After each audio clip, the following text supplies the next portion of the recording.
This is Trekzone's Talkin' Science. Welcome to Talkin' Science, on location at the Whalers Way Orbital Launch Complex. Lloyd Damp is with me, CEO of Southern Launch even. Lloyd, I need to put the sunnies on because you're in person. This is very exciting. No, thanks, Matt, and welcome to the site. This is very, very exciting. The Southern Ocean is literally right there. There is a beach. Have you gone for a swim yet? I actually haven't been for a swim this time, but I can tell you now, if that rocket flies nicely tomorrow, naked run into the beach? My bathers are packed, and we will be. I might take a dip in afterwards. That's for certain. I love it. Lloyd, this has just been an incredible day here on the range. Being out, seeing all of this. We've talked about this over the years about you getting the license to be here, being out, developing this site, working with the local community. I was umming and ahhing about whether I was going to say anything. There obviously is some signage on the way in. There are some people that aren't happy that you're here. We've talked about this in the past, how you've engaged with the local community, you've engaged with the traditional owners, you've done all these things. I guess just as a stamp to give us, both sides of the coverage, what do you say to those people that don't want you here? Our whole approach to developing the site has been very scientific, and we always are open to listen to people's points of view and have that scientific discussion around where we have a lot to learn. We're humble enough to believe that we've always got something to learn from people. So people come forward, we always love engaging with them. And of course there will be some that do not believe the science, and will come up with their own opinions, and that's fine. We don't all have to agree in this world. Exactly right. And look, we've talked about how this is a very opportune site to get us into polar orbit. Australia's well positioned, good weather. Obviously, weather hasn't been terribly favourable here at the moment. This year, it's snowing at the moment in Victoria. I mean, come on. What is going on? Upper level winds delayed from today when we're recording. We're on tomorrow. I saw your face. I was very lucky to be standing next to you when you called out to all stations saying that we are go for launch. The smile on your face could not be wiped off by anything. What was that moment like for you? Oh, mate, it's been years and years of effort to get us to this point. We've built a fantastic team. We've got a great customer in AT Space, and we've even got to the point where the T-Space, who came out back in September of last year, have developed a sister company that are going to be building this rocket and others here in Australia. So this has been such a journey. We're not at the end yet. This is but step one. But the beginning. So look, I'm wrapped. It is awesome. Kestrel 1 standing behind us. It is the VSO2 mission.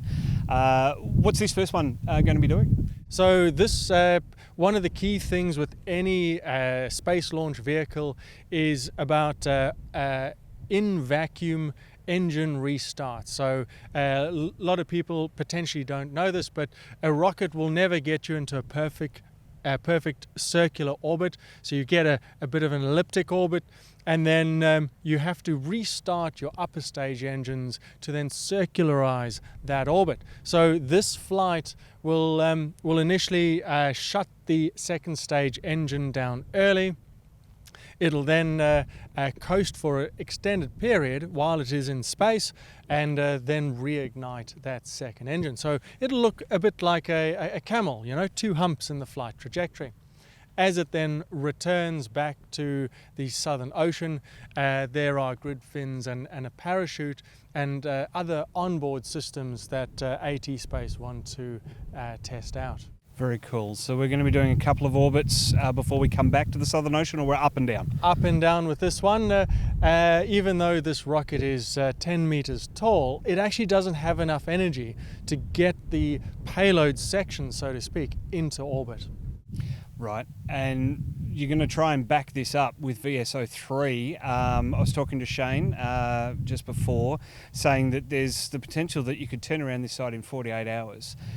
it's only your third launch and you're trying to really just push things through. You really want to get stuff done by Christmas. Well, so third from Whalers Way. We've done quite a few up at Kaniba as well. So from a team readiness perspective, we're very confident that we can have the range, wash, rinse, repeat type of activity. And I think it's testament to the professionalism of both us, our customer AT Space, as well as then all the different regulators who understand and appreciate the preparation that the teams are putting in to making this site safe and secure. It was very interesting. I was chatting with the CASA representative, the Civil Aviation Safety Authority rep, who's here managing the airspace up to 10 kilometres, I believe it is. Could be a little bit more. But I think whatever yeah. it is, it's up there. It's commercial aircraft. Yes. Looking at all of those, and it was interesting to learn as well something that I'm going to pursue on Talking Science, because it's a side of rocket launches that I haven't even considered. Qantas and Virgin not terribly happy about needing to divert. To them, I say fiddlesticks and join the space age. I guess hearing about all the cooperation that goes into making this happen, all of the agencies, this is where we've talked about the Australian Space Agency, so critical for all of this. Yep. How easy does that make it for you? You don't have to contact Alan Joyce and Virgin and all these other guys to say, hey, I'm just going to put a rocket up. I wish it was that simple, mate. So, for the last couple of months and weeks, increasing over time, we speak with all of the commercial airliners. We put in, we tell them what we're doing. We work out protocols on how to communicate when temporary restricted airspace will go up, because it's very true that for an aircraft to divert, it's got to burn more fuel. It's got to take a longer path to get to where it needs to go.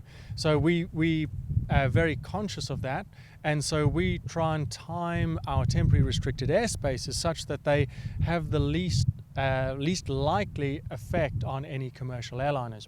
And then naturally, once the launch activity has finished for the day, we step down those temporary restricted airspaces as soon as possible. Very cool. Lloyd, it is going to be absolutely fascinating. We are just under, probably from when I release this, going live now on Trekzone TV. We're 24/7, probably about 12 hours from the launch window. Right now, we're the last ones here. Yeah. And so we're likely to be the last humans to see this rocket intact on this launch pad. Looking at that, thinking about the company that you've built and that you're in charge of, what are you feeling right now? Oh, mate, I'm so proud. I'm so proud of the entire team and everyone who's come along with us, supported us on this journey. The biggest thing I keep telling everybody, even though Southern Launch is a relatively small company, we could not have got to where we are today without the incredible support, friends, families, other companies, people in government and international. So it's been a true journey of thousands of people to get us here. So a big thank you to all of those people out there. And to your customers as well for entrusting you with their hardware and Exactly. putting it up. Very, very exciting. Lloyd, good luck with the launch tomorrow. Good luck in the future. We're going to be back. This is the first in-person rocket launch for me. It's going to be exciting. Looking forward to it. I guess, is there a last word for you?